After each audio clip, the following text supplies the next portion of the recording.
غالباً راجہ بہادر اور ان کے اہل خاندان چاندنی راتوں اور شام کے مناظر سے لطف اندوز ہونے کے لیے یہاں آتے ہوں گے۔ قلعے کا سب سے بلند حصہ ہونے کی وجہ سے کافی دور تک کے مناظر دکھائی دیتے ہیں، خصوصاً ندی کا چمکتا پانی، لہلہاتی کھیتیاں اور باغات نہایت جاذب نظر منظر پیش کرتے ہوں گے۔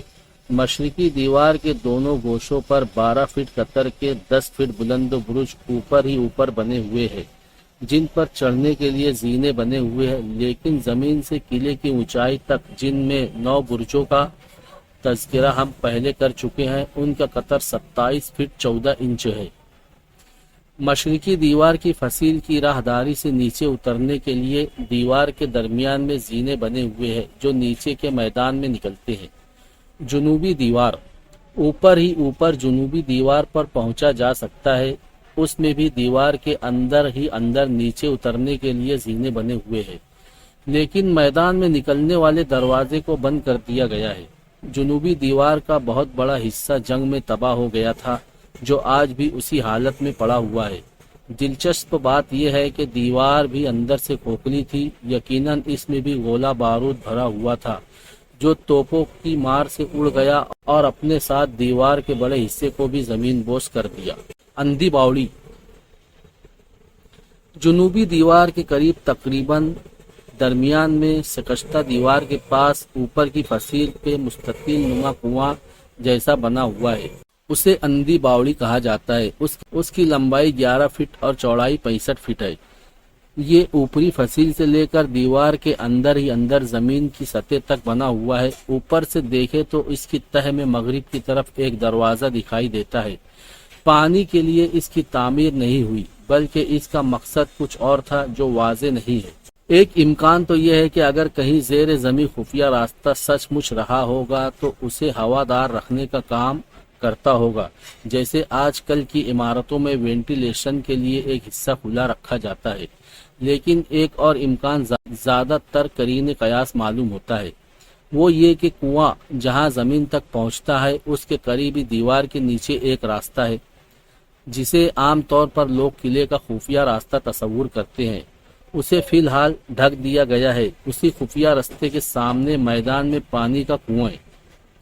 چونکہ ہتھیار یا پانی وغیرہ بار بار اوپر چڑھانے کے لیے زینے کا استعمال کرنا اور طویل فاصلہ طے کرنا ایک محنت طلب کام ہے، دوسرے حالات جنگ میں چونکہ تاخیر مہلک ثابت ہوتی ہے، اس لیے قیاس یہ کہتا ہے کہ پانی، بندوق، گولہ بارود اور کارتوس اور دوسری ضروری چیزیں اس باوڑی میں سے رسی کے ذریعے اوپر کھینچ لی جاتی ہوگی۔ اس امکان کو تقویت اس سے ملتی ہے کہ باوڑی کی تہہ میں جس دروازے کا ذکر کیا گیا ہے وہ مغربی سمت میں اسی شکستہ دیوار کی طرف ہے جس میں گولہ بارود بھرا ہوا تھا۔ یقیناً اس دروازے سے کوئی راستہ اندر ہی اندر گولہ بارود رکھنے والی کھوکھلی دیوار میں گیا ہوگا، جہاں سے گولہ بارود اور دیگر ہتھیار اس باوڑی میں لاتے ہوں گے اور فصیل پر رسی وغیرہ کے ذریعے یہ عجلت حفاظت کے ساتھ کھینچ لیتے ہوں گے۔ کسی دوسرے قلعے میں اس طرح کے انتظام کے بارے میں ہماری معلومات نہیں ہے۔ مغربی دیوار شکستہ ہونے کی وجہ سے باوڑی کے پاس سے ہو کر اوپر ہی اوپر مغربی دیوار پر جانا ممکن نہیں ہے، اس لیے نیچے میدان میں آ کر مغربی دیوار کی فصیل پر چڑھنا ہوگا۔ مغربی دیوار کے جنوبی نصف حصے میں نیچے کی طرف کوٹریاں بنی ہوئی ہے۔ اندر داخل ہو کر دیکھے تو ایک لمبا دالان دکھائی دیتا ہے جو یقیناً اشیاء خورد و نوش کا ذخیرہ کرنے کے لیے استعمال ہوتا ہوگا۔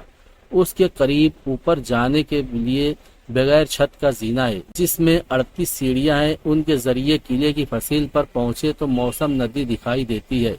شمال مغربی برج پر چاند شاہ ولی کا مزار یا چھلہ ہے۔ چاند شاہ ولی کا مزار چاند ولی یا چاند شاہ ولی کون تھے یہ کوئی نہیں جانتا، لیکن مراٹھوں کے اکثر قلعوں پر چاند شاہ ولی کا مزار یا چھلہ ہوتا تھا۔ نبایتی میں راجہ بہادر کے باڑے اور قلعے دونوں میں چاند شاہ ولی کا چھلہ تھا۔ ناسک، جلگاؤں اور بہت سارے وہ مقامات جو مراٹھوں کے قبضے میں تھے، وہاں ان بزرگوں کا مزار دکھائی دیتا ہے۔ یہ بات حل طلب ہے کہ مراٹھوں سے چاند شاہ ولی کا کیا تعلق تھا۔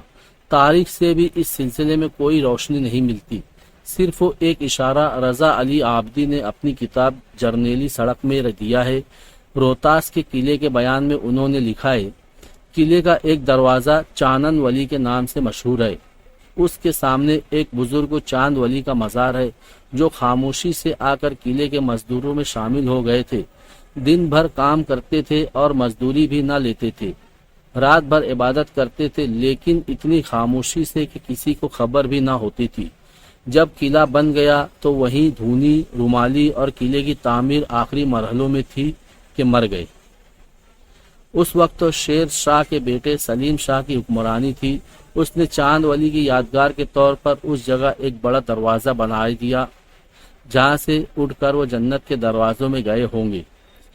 اس کے علاوہ چاند شاہ ولی کا اور کوئی تذکرہ نظر سے نہیں گزرا۔ کوئی شخص اگر تحقیق کرے تو مراٹھوں کا چاند شاہ ولی سے تعلق، ان کی عقیدت اور اگر یہ کوئی نیک شگن تھا تو اس کی حقیقت دریافت تو کر سکتا ہے۔ بہرحال مالیگاؤں کے قلعے پر چاند شاہ ولی کا چھلہ مرجع خلائق ہے۔ یہاں دور دور سے بڑی تعداد میں عقیدت مند زیارت کرنے اور مرادیں مانگنے کے لیے آتے ہیں۔ اندرونی میدان قلعے کے خاص عمارت کی چار دیواری کے اندر ایک احاطہ یا میدان ہے۔ پہلے اس میں کشتیوں کے دنگل ہوتے تھے۔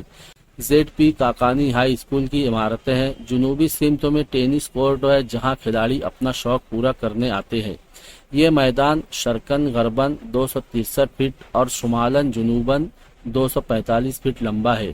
اسکول کی عمارت کے جنوب میں ایک باغ ہے جس کے قریب ایک چھوٹا سا بنگلہ نما مکان ہے۔ اس کے پیچھے ایک کنواں ہے اور حوض ہے۔ حوض کے شمال میں ایک چھوٹی سی مسجد تھی جس میں مسلمان عرب فوجی نمازیں ادا کرتے تھے۔ فی الحال کنواں باقی ہے، باقی چیزیں لڑائی کے وقت بالکل منہدم کر دی گئی۔ خفیہ راستے قلعے کے اوپر جانے کے لیے کئی جگہ دیواروں میں راستے ہیں۔ یہ راستے پتھر سے تعمیر کیے گئے ہیں۔ عموماً ان میں 35 سے 40 زینے ہیں۔ ان میں ہوا اور روشنی کا معقول انتظام ہے۔ کچھ بزرگ بیان کرتے ہیں کہ قلعے سے باہر نکلنے کے لیے کوئی خفیہ زیر زمین راستہ بھی تھا۔ پہلے قلعوں میں خفیہ راستے بنانے کا رواج تھا۔ ممکن ہے کہ نارو شنکر نے بھی بنایا ہو، لیکن آج اس کا کوئی نشان نہیں ملتا۔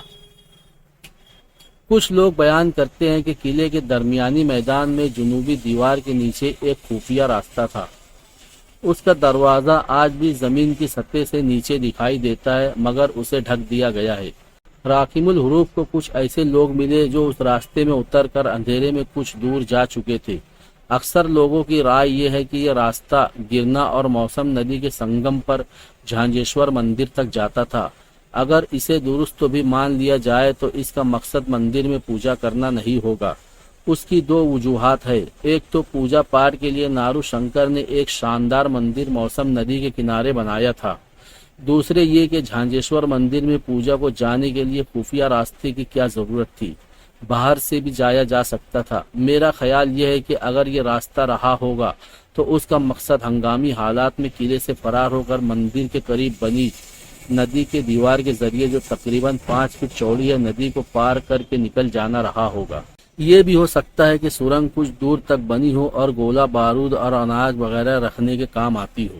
دیواروں میں فائرنگ کے لیے سوراخ قلعے کی فصیل پر چاروں دیواروں میں فائرنگ کے لیے سوراخ بنے ہوئے ہیں۔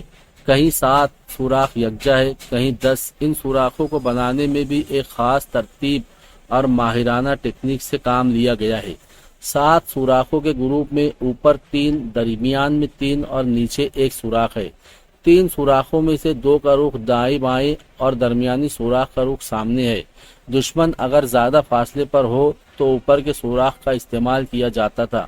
قریب آ جائے تو درمیان کے 3 سوراخوں سے فائرنگ کی جاتی تھی جو اوپر کے سوراخوں کی بنسبت نیچے جھکے ہوئے ہے، اور بالکل قریب یعنی خندق تک آ جائے تو نیچے کا ایک سوراخ کام میں لایا جاتا تھا جو بالکل نیچے کی طرف جھکا ہوا ہے۔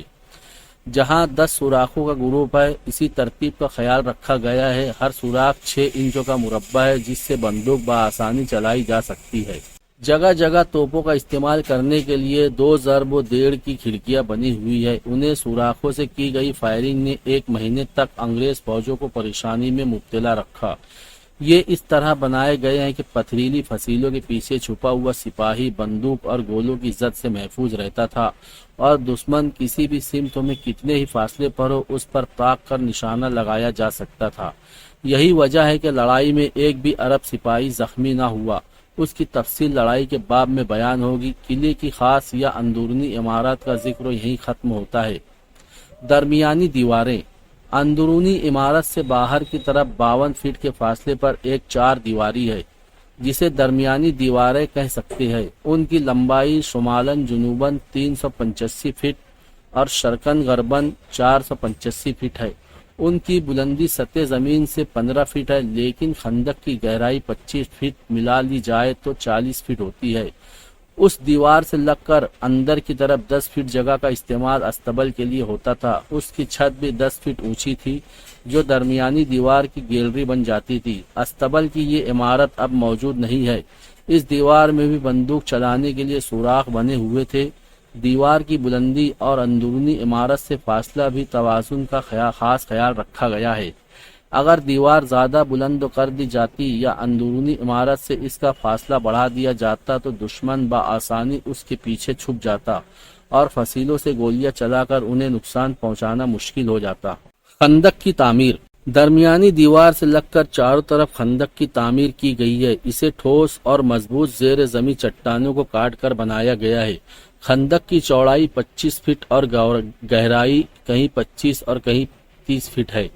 اس کی دونوں جانب کی دیواروں کو گرنے سے روکنے کے لیے 5-5 فٹ کی دیواریں یا فیسنگ بنائی گئی ہے جو پانی کو چٹانوں کی دراڑوں میں جذب ہونے سے روک لیتی تھی۔ اس کا مطلب یہ ہوا کہ خندق دراصل 35 فٹ چوڑی کھودی گئی تھی جو پتھر اور چونے کی 5-5 فٹ کی فیسنگ کے بعد 25 فٹ رہ گئی ہے۔ اس سے اندازہ ہو سکتا ہے کہ پتھروں کا کتنا عظیم ذخیرہ اس سے مہیا ہوا ہوگا۔ فی الحال یہ خندق مٹی اور کوڑے کرکٹ سے بالکل بھر گئی ہے۔ اس کے علاوہ جنوبی خندق سے بیرونی دیوار تک قلعے کے اندر بھی جھوپڑ پٹی بس گئی ہے جو قلعہ جھوپڑ پٹی کہلاتی ہے۔ پانی کا انتظام۔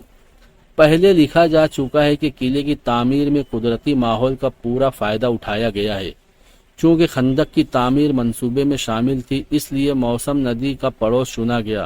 بنانے والے جانتے تھے کہ موسم ندی میں سال کے 12 مہینے پانی نہیں رہتا۔